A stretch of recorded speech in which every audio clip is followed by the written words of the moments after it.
stacked skulls, not figuratively, not metaphorically. He ordered the heads of his enemies removed from their bodies and had his soldiers arrange them, methodically, into towers. Some historians count 90,000 skulls outside Delhi alone. Others say 120,000. The math is disputed. The towers were not. And then, with those same hands, he built the most beautiful city in the medieval world. He funded poets. He debated theologians. He commissioned architecture so stunning that historians still fly to Samarkand just to stand in front of it and be quiet for a moment. This is Timur, known to his enemies as Tamerlane, known to history as the Sword of Islam, known to the people he crushed as the Scourge of God. The man who defeated the Ottoman Empire at its military peak. The man who held Genghis Khan's legacy to his chest like a weapon and swung it at the entire known world. The man who was, depending on which source you trust, either the greatest conqueror who ever lived or the greatest monster. History chose one half of that story. We are going to tell you both. Ladies and gentlemen, buckle up. Before we talk about Timur, we need to talk about the world he was born into, because context is everything. In 1336, when Timur arrived in a small village called Kesh, modern-day Shahrazab's Uzbekistan, the Mongol Empire was dead. Not dying, dead. Genghis Khan's greatest creation, the largest contiguous land empire in human history, a network that had stretched from Korea to Hungary, had shattered into competing khanates that spent the last century tearing each other apart. The Chagatai Khanate, which controlled Central Asia, was a permanent war zone. Warlords fought warlords. Alliances dissolved before the ink dried. The Silk Road, once the economic spine of the entire medieval world, was hemorrhaging. This was the world Timur opened his eyes into. Here is what most people do not know about that world. Being born into chaos is not always a disadvantage. For a certain kind of mind, the kind that can read disorder like a map and find the opportunity buried inside it, chaos is a gift.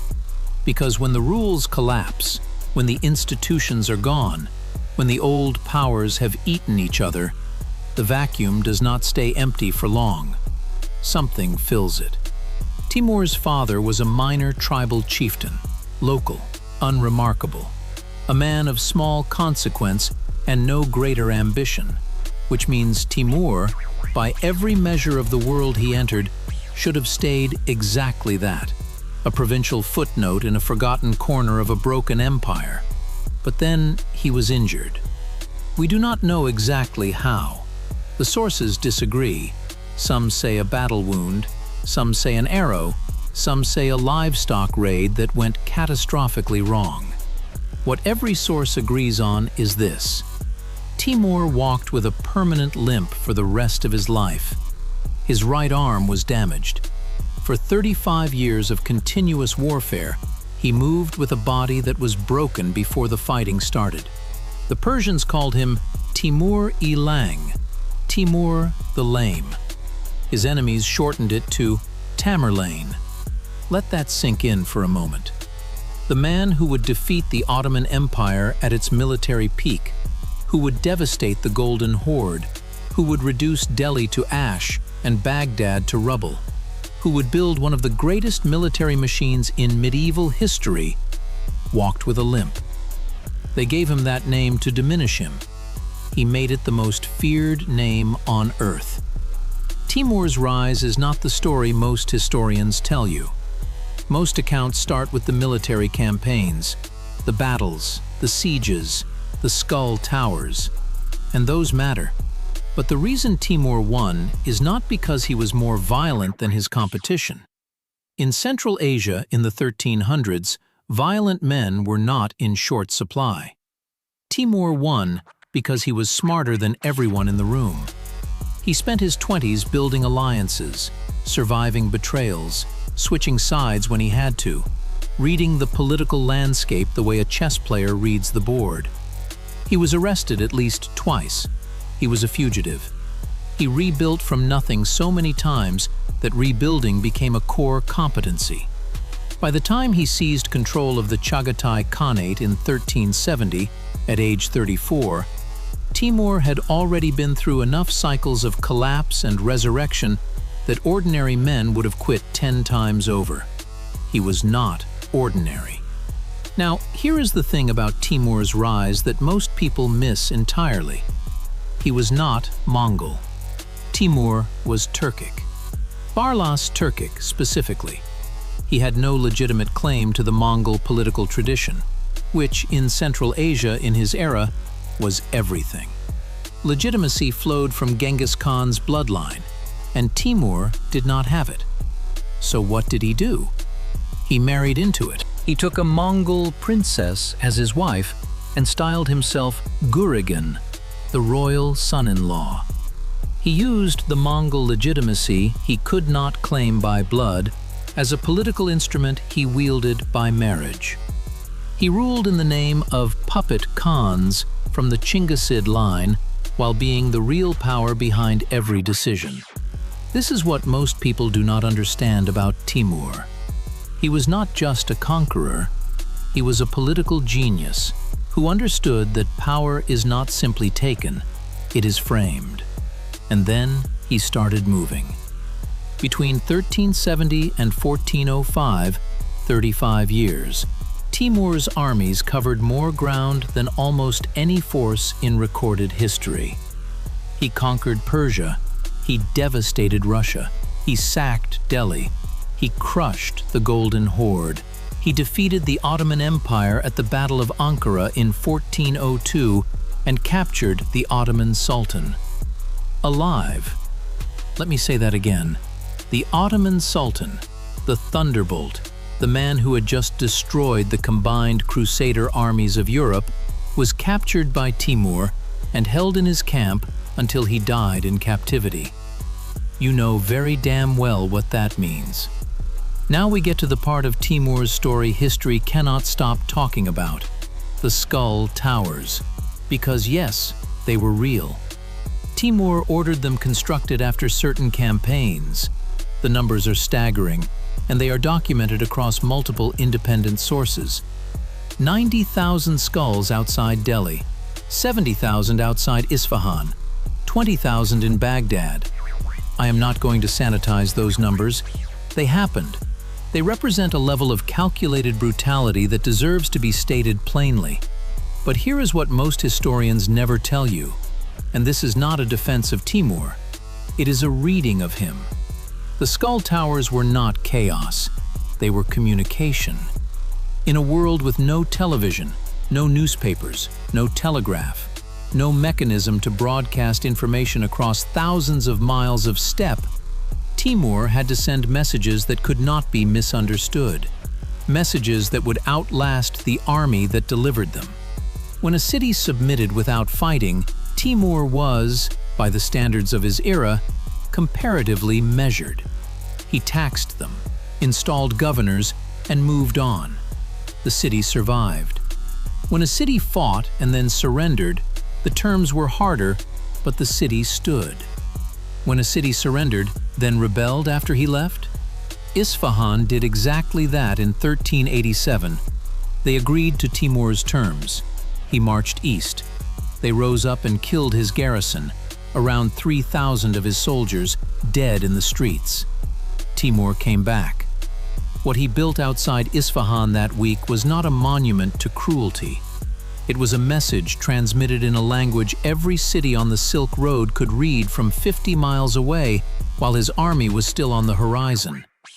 Do not betray Timur. Did it work? Cities that saw those towers from the road began opening their gates before the first soldiers arrived. Not justified, not excused, but understood. Because this is what power looks like when it lives in a world with no other mechanism for force projection. The men who built empires in the medieval world were not monsters who stumbled into authority. They were strategists who calculated the cost of every action, including the terrible ones. Ladies and gentlemen, if you are still here, you already know this channel does not do the version of history where the complicated people get simplified. Timur was complicated, and we are just getting to the half of his story that history buried. If you have not subscribed yet, this is your moment. Hit that button, turn on the bell, because what comes next is the Timur nobody talks about. We will be right back. Here is the story history chose to forget. While Timur was building skull towers on one side of his empire, on the other side, he was building Samarkand. Samarkand. If you have never looked up what Timur did to Samarkand, do it after this video. Search it. Just look at the images. Because what he built there, the Registan, the Gur-e-Amir Mausoleum, the Bibi Khani Mosque, is architecture so extraordinary it drew visitors from across the known world while it was still being constructed. Timur did not just commission beautiful buildings, he kidnapped the best craftsmen on earth. After every major conquest, Timur identified the finest architects, mathematicians, astronomers, theologians, poets, and artists in the captured city and brought them to Samarkand. Not as slaves, as honored guests, protected, funded, given workshops and materials, and told to build something worthy of the greatest city in the world. The Spanish ambassador, Ruy González de Clavijo, visited Samarkand in 1404, the year before Timur died, and wrote that the city was so overflowing with goods, people, and commerce that the markets outside the walls stretched for miles. The astronomical observatory Timur's grandson Ulugh Beg built in Samarkand, using the intellectual infrastructure Timur assembled, produced star catalogues so accurate that European astronomers were still citing them 200 years later. Let that sink in for a moment. The man with the skull towers funded the science that shaped Renaissance astronomy. Timur himself was, by every surviving account, ferociously intelligent. He spoke multiple languages, he played chess at a level that reportedly silenced masters of the game. He debated Islamic theology with scholars and held his own. He personally curated one of the most extraordinary libraries in the medieval world. This is the version of Timur you will almost never find in a Western textbook. Not because it is disputed, the sources are clear on this, but because the West inherited a specific version of Tamerlane, the Scourge of God, the destroyer, the monster from the East. Christopher Marlowe wrote a play about him in 1587. Edgar Allan Poe wrote a poem. Both versions lean hard into the brutal conqueror. Nobody wrote the poem about the man who built the Registan, and you know very damn well why. The West needed a monster from the East, a figure who confirmed the narrative that civilization moved in one direction, from Europe outward, from West to everywhere else. A conqueror who destroyed and never created. Timur refused to cooperate with that narrative, so history picked the version it preferred. Now let's talk about the moment that should have made Timur the most famous figure in medieval history, and somehow didn't. 1. The Battle of Ankara. To understand why this battle matters, you need to understand what the Ottoman Empire was in 1402. It was terrifying. Sultan Bayezid I, known as Yildirim the Thunderbolt, had spent 14 years dismantling everything in his path. In 1389, he crushed the Serbians at Kosovo. In 1393, Bulgaria fell. In 1394, he placed Constantinople, the greatest fortified city in the world, under siege. In 1396, a coalition of French knights, Hungarian cavalry, German soldiers, one of the most formidable Western armies assembled in a generation, marched to stop him. Bayezid destroyed them at Nicopolis in 4 hours. 4 hours. A generation of European military ambition, gone. the leaders ransomed home, the common soldiers executed on the banks of the Danube. This was the man Timur met at Ankara. The armies that faced each other on July 20th, 1402 were both enormous. Numbers vary wildly by source, between 140,000 and 800,000 men total, depending on how much the chronicler wanted to impress his reader. What is not disputed: this was one of the largest military engagements of the medieval era. Bayezid had absolute confidence. He had never lost a major engagement. Timur had done his homework. In the weeks before Ankara, Timur made contact with Bayezid's Anatolian vassals, the Turkish lords who had been absorbed into the Ottoman machine by conquest, not by choice, and made them a simple offer. Switch sides, your lands come back to you. When the battle began, entire sections of Bayezid's army peeled away from his flanks and crossed over to Timur. The Thunderbolt, the man who had shattered Crusader armies, who had strangled Constantinople for 8 years, who had never been beaten, watched his force dissolve around him on a July afternoon in Anatolia. He tried to flee. Timur's cavalry caught him before nightfall. Bayezid I, Sultan of the Ottoman Empire, conqueror of the Balkans, holder of the title Defender of the Faith, was captured and held in Timur's camp until he died in captivity the following spring. Now, here is what most people don't know about what happened next. Timur did not finish the Ottomans. He could have. He had the army, he had the momentum, he had the Sultan. Constantinople sat barely defended, the siege forces gone, the walls exhausted. The most storied city in the Christian world sitting there, available to the man who had just eliminated everyone. Timur turned around and went home. Why? Because Timur had a bigger target. Timur's final campaign is the one that haunts every historian who spends serious time with this man, because it raises a question that has no answer. In 1404, at age 68, with a damaged arm, a permanent limp, and having already conquered more territory than any living man, Timur announced his next target: China, the Ming dynasty, the largest, most populated, most bureaucratically sophisticated that in the world. A civilization of 65 to 80 million people, more than all of Western Europe combined. Timur had refused tribute payments from the Ming emperor and formally declared him a delinquent vassal. He assembled an army estimated at 200,000 men. He began moving east in January 1405. It was the coldest winter Central Asia had seen in a generation. The army moved anyway.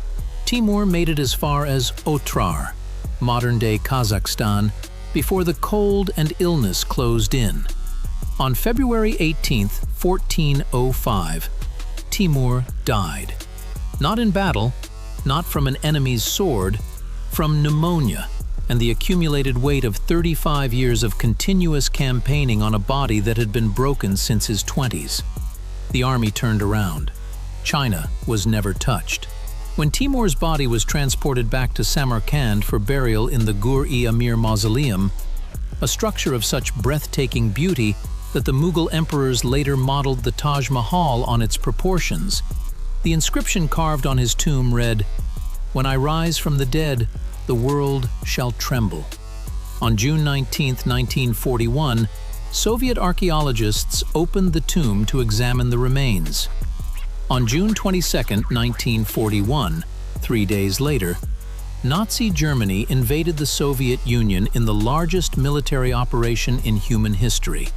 This is almost certainly a coincidence. But if you know your Central Asian history, you understand why people in Uzbekistan still talk about it in whispers. So why does history only remember one half of Timur? This is the question worth sitting with. The easy answer is because the brutal half makes a better story. Skull towers are compelling. Libraries are harder to put on a thumbnail. But the real answer is more specific and more uncomfortable than that. Timur was Muslim. He conquered in the name of Islam, justified campaigns as holy war, and styled himself a defender of Islamic civilization, even while simultaneously devastating some of the most important Islamic cities in the world. He wrecked Baghdad, the intellectual capital of the Islamic world. He sacked Delhi, a Muslim sultanate, and massacred its population in one of the most brutal episodes of the medieval era. He killed more Muslims than most crusaders ever dreamed of. His relationship with his stated faith was, to put it carefully, complicated. And this made him deeply inconvenient for every side. For Western historians, he was an Eastern Muslim conqueror who refused to fit the clean Islam versus Christendom narrative, because he was also destroying Islamic civilizations from within. For Islamic historians, he was a man who claimed to defend the faith while burning its greatest cities. For everyone, he was a figure who refused to be categorized. So history did what history always does with people it cannot categorize. It simplified him. The West kept the skull towers. The Islamic world kept the defender of faith narrative. And nobody kept the full picture. The limp and the libraries, the brutality and the beauty, the man who commissioned the Registan while ordering the towers. Ladies and gentlemen, that is not history. That is a choice.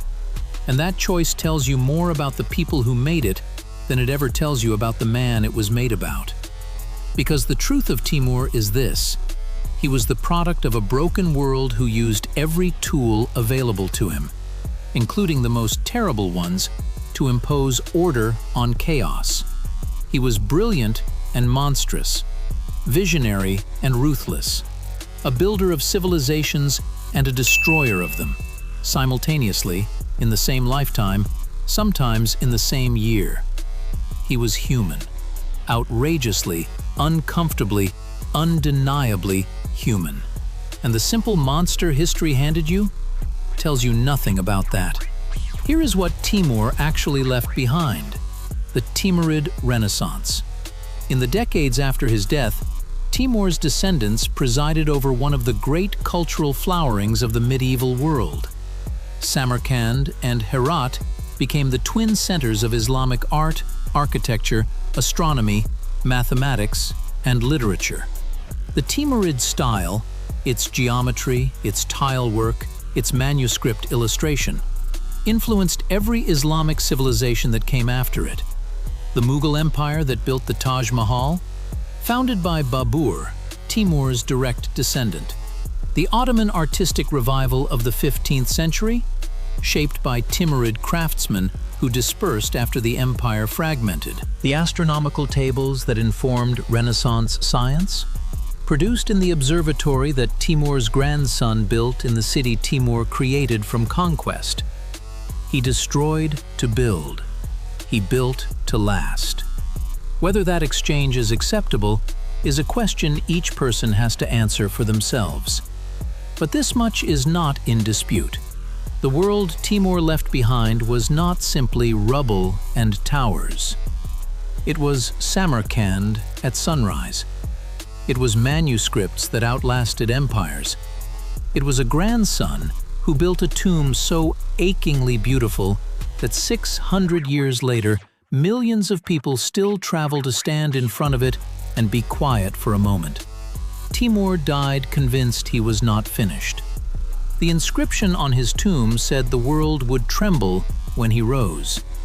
Maybe he was right, because this story, the one history tried to simplify, the one that refused to fit the clean narrative, the one with the limp and the libraries and the towers and the tiles, was written down, preserved, and told again and again through the centuries. A story that will never fade. Ladies and gentlemen, that was Timur, the man history couldn't decide to love or hate, the man who was both the skull towers and the blue domes, the man you will never forget again. If this video made you think, share it. Not for the algorithm, not for the numbers, because Timur spent his entire life making sure the world remembered him. The least we can do is hold up our end. Subscribe if you have not. The Rulers series continues. Next episode, she ruled Egypt for 22 years, built temples, led armies, commanded the most powerful civilization on earth. And when she died, her successors spent an entire generation erasing her face from every wall, every monument, every record he could reach. Her name was Hatshepsut, and history almost let him win, because the only weapon against erasure is memory.